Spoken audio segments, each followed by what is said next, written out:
అందరికీ నమస్కారం. అది చాలా జనసమర్థం గల స్థలం. దగ్గరలోని 4 రోడ్ల కూడలి గల ట్రాఫిక్ పోస్ట్ ఉంది. మాధవ్ బైకుపై వెళుతూ రెడ్ సిగ్నల్ పడడంతో బైక్ ఆపాడు. అక్కడ లైన్ క్లియర్ అవ్వడానికి దాదాపు 10 నిమిషాల నుండి పావు గంట వరకు సమయం పడుతుంది. రోడ్డుకి ఇరుపక్కల బిచ్చమెత్తే వాళ్ళు, రకరకాల వస్తువులు అమ్మేవాళ్ళు, కార్లు, బైక్ పైన వెళ్ళే వాళ్ళని విసిగిస్తూ ఉంటారు. ముఖ్యంగా చిన్నపిల్లలని ఎత్తుకుని వాళ్ళని చూపించి బిచ్చమడిగే వాళ్ళకి కొదవలేదు అలాంటి చోట. ఇలాంటి న్యూసెన్స్ అంటే గొప్ప చిరాకు మాధవ్కి. అతని బైక్ వద్దకి కూడా ఇలాగే ఏవో వస్తువులు అమ్మకానికి పట్టుకొచ్చాడు ఓ వ్యక్తి. అతని నిరాకరించి యథాలాపంగా పక్కకి తిరిగి చూసిన మాధవ్ దృష్టి దూరంగా ఒక కారు వద్ద ఒక చిన్నపిల్లని ఎత్తుకుని బిచ్చమెత్తుతున్న ఒక ఆమె మీద పడింది.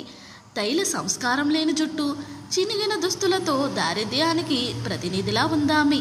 అయితే ఆమె చేతిలో ఉన్న పిల్ల మాత్రం మామూలు దుస్తులు వేసుకున్న ముద్దొస్తూ చూపరుల దృష్టి ఆకర్షించేలా ఉంది. చూసిన వాళ్ళెవరికైనా ఆ పిల్ల బిచ్చగత్తె కూతురేనా అనిపించక మానదు. మాధవ్కి ఆ దృశ్యం చూడగానే వార్తాపత్రికలలో చూసే వార్తలు, టీవీలో వచ్చే కథనాలే గుర్తుకు రాసాగాయి. చిన్నపిల్లల్ని ఎత్తుకుపోయి వాళ్ళని చూపించి బిచ్చమెత్తుకునే వార్త కథనాలే గుర్తుకు రాసాగాయి ఆమెను చూస్తుంటే.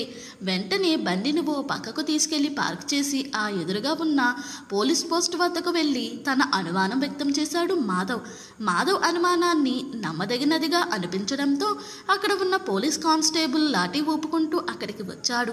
పోలీసును చూడగానే అంతవరకు ప్రయాణికుల్ని పేసికిస్తున్న కొంతమంది వెనక్కి తగ్గారు. మాధవ్ చూపించిన ఆమె వైపు వెళ్ళి తన లాఠీ ఎత్తి చూపిస్తూ, ఏయ్ నిజం చెప్పు, ఎక్కడి నుంచి ఎత్తుకొచ్చావు ఈ పిల్లని అని బెదిరిస్తూ అడిగాడు అతను. నిజం బాబు, ఇది నా బిడ్డే బాబు అంది బెదురుచూపులతో. ఆమె బెదురుచూపులు చూసేసరికి కానిస్టేబుల్కి ఆమె పైన అనుమానం రెట్టింపయింది. ఈ లోపున మాధవ్ తన ఆఫీస్కి టైం అవుతుందంటూ అక్కడి నుంచి వెళ్ళిపోయాడు. మిగిలిన సంగతి పోలీసులే చూసుకుంటారనుకుంటూ ఉత్తమ పౌరుడిగా తన వంతు కర్తవ్యం నెరవేర్చానని అతను తృప్తిపడ్డాడు. కానిస్టేబుల్ ఆమెని అలా అడగడం చూడగానే చాలామంది గుమిగూడారక్కడ. ఎవరికి తోచిన కామెంట్లు వాళ్ళు చేస్తున్నారు. చిన్నపిల్లలని ఎత్తుకుపోయి వాళ్ళని చూపిస్తూ బిచ్చమెత్తుతున్నారు. ఎవరి బిడ్డో పాపం ఎత్తుకొచ్చింది అన్నారొకరు. ఇంకా నయం, కొంతమంది అయితే ఎత్తుకొచ్చిన పిల్లల్ని దివ్యాంగులుగా మార్చి మరీ బిచ్చమెత్తుతారు. జాలిపడి జనం ఎక్కువ డబ్బులు బిచ్చమేస్తారని తను విన్నది తనకు తోచినది చెప్పాడొకడు. ఇలాంటి వాళ్ళని వదలకూడదు, కఠినంగా శిక్షించాలి ఇంకొకటి సలహా. ఇలా అక్కడ గుమిగూడిన జనం రకరకాలుగా అనుకుంటున్నారు. నీకిలా కాదు, మామూలుగా అడిగితే లాభం లేదు, పద స్టేషన్కి అంటూ ఆమె చేతుల్లోంచి పాపని అందుకోబోయాడు. ఆమె వదిలించుకోవడానికి పెనుగులాడుతుంది. నిజంగా సత్యప్రమాణంగా నా బిడ్డే బాబు అని ఎంత మొత్తుకున్నా పోలీస్ కానిస్టేబుల్ వినకుండా ఆ పాపని దొరకపుచ్చుకున్నాడు. అక్కడ జనం చోద్యం చూస్తున్నట్లు నిలబడ్డారు. పద స్టేషన్కి అంటూ లాఠీ ఆమె పైకెత్తి జాలిపించాడు. చుట్టూ నిలబడ్డ వారిని చెదరగొట్టి ముందుకు దారితీసి స్టేషన్ వైపు నడిచాడు. కానిస్టేబుల్ పాపని లాక్కెళ్లడంతో ఆమె నా బిడ్డని పట్టుకెళ్ళిపోతున్నారో అంటూ ఆమె గోల చేయసాగింది. ఆమెని చుప్, నోరు మూసుకుని పద స్టేషన్కి అంటూ ఆమెను అదిలించాడు. ఆ పక్కనే ఉన్న స్టేషన్లోకి వెళ్ళి అక్కడ ఉన్న ఇన్స్పెక్టర్కి సంగతి వివరించాడు. అతనికి కూడా అందరికీ కలిగిన అనుమానమే కలిగింది. ఆ పాప ఆమె కూతురు కాదని, ఎక్కడి నుంచో ఆమె దొంగలించి ఉండవచ్చునని భావన కలిగింది. ఈ మధ్య ఇలా పిల్లల్ని దొంగతనంగా తీసుకుపోవడం చాలా చూశాడు అతను. అయితే ఎన్నిసార్లు ఆమెను అడిగినా ఒక్కటే సమాధానం ఇస్తుంది, తన కూతురే అని గట్టిగా చెబుతుంది. నమ్మకం మాత్రం చిక్కడం లేదు అతనికి. క్షణంలో ఈ వార్త దావనలంలా వ్యాపించింది. వార్తాపత్రికలు, విలేకరులు, టీవీ వాళ్ళు స్టేషన్ ముందు గుమిగూడారు. పోలీస్ అధికారులు వద్ద నుండి సమాచారం సేకరించి తమ మసాలాలు జోడించి ఆ వార్తను తమ ఛానళ్లలో ప్రసారం చేయసాగారు. వార్తాపత్రికలైతే తమ కథనాన్ని ప్రచురించడానికి సన్నాహాలు చేయసాగాయి.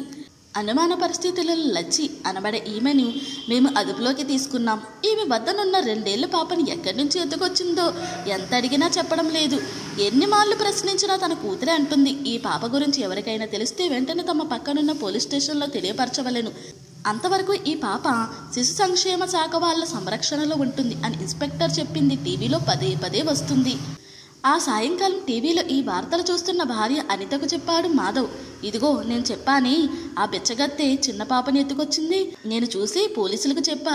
ఒకవేళ నిజంగా ఆ పిల్ల ఆమె కూతురేమో అని సందేహంగా అంది అనిత. ఆమె మాటలకు ఒప్పుకోలేదు మాధవ్. ఆ పిల్లను చూడు, ఎంత చలాకీగా ఉందో, మరెంత బాగుందో. పాత మురికి బట్టలు వేసినంత మాత్రాన ఎవరైనా తెలుసుకోలేరా ఏంటి? చిన్నపిల్లల్ని ఎత్తుకొచ్చి అడుక్కోవడం అలవాటైంది ఇలాంటి వాళ్ళకి. పాపం ఎక్కడి నుంచి ఎత్తుకొచ్చిందో పాపని. కన్న తల్లిదండ్రులు ఎంత క్షోభ అనుభవిస్తున్నారో అన్నాడు మాధవ్. నిజమే పాపం అంది అనిత. 2 రోజుల తర్వాత టీవీలో ఆ విషయమై మరో వార్త విన్నారు వాళ్ళు. బిచ్చగత్తె లచ్చి ఆ పాపని బస్టాండ్ ప్రాంతంలో అపహరించినట్లు ఒప్పుకుందని వార్త ప్రసారం చేశారు టీవీ వాళ్ళు. ఆమె అలా ఒప్పుకోవడంతో ఆమెని పోలీస్ రిమాండ్కు పంపి పాప తల్లిదండ్రుల ఆచూకీ దొరికే వరకు పాపని శిశు సంక్షేమ వాళ్ళకి అప్పచెప్పారని ఆ వార్త సారాంశం. ఓ 6 నెలల తర్వాత బయటకు వచ్చిన లచ్చిని ఎరిగిన ముసలి బుచ్చగత్తి అడిగిందామెను, ఏంటి లచ్చి, నీ సొంత కూతురిని నీ బిడ్డ కాదని ఇచ్చేశావంట? ఈ మధ్యని ఆ పాప తల్లిదండ్రులెవరూ రాకపోవడంతో పిల్లలు లేని ఒక దంపతులు వారిని పెంచుకోవడానికి తీసుకెళ్లారట. నీ బిడ్డను అలా ఎలా వదిలేశావు అని అడిగిందామె. ముందు ఆమె కళ్ళు వర్షించిన పాపని ఎవరో దత్తత తీసుకున్నారని విని ఆమె సంతోషించింది. ఏం చెప్పనవ్వా, ఆమె నా బిడ్డే అంటే ఎవరు వినకపోతిరి. ఆ తర్వాత నాను ఆలోచించిన, ఎలాగో నా కర్మ ఎట్టా కాలిపోనాది. నా మావ పోయిన నాడే మేము పోకపోతిమి. మావ పోయిన తర్వాత వారం రోజులు ఏదైనా పని చేస్తానని చూసినా ఏ పని దొరకల. మరేం ఉపాయం లేక అడుక్కోనైనా మా ఆకలి తీర్చుకొని బతకాలనుకున్నా. ఈలో నా ఇలా గడవడం మంచిదైంది. అదైనా నాతో ఇలాగే బతకాలి కదా. అందుకే ఆఖరికి నా బిడ్డ కాదన్నా ఇలాగైనా దాన్ని ఎవరైనా పెంచుకుంటే దాని జీవితమైనా బాగుపడతాదని అనుకున్నా. బరువైన హృదయంతో అందామె. ఆమె తల్లి మనసు అర్థమై ముసలిది కూడా చలించింది.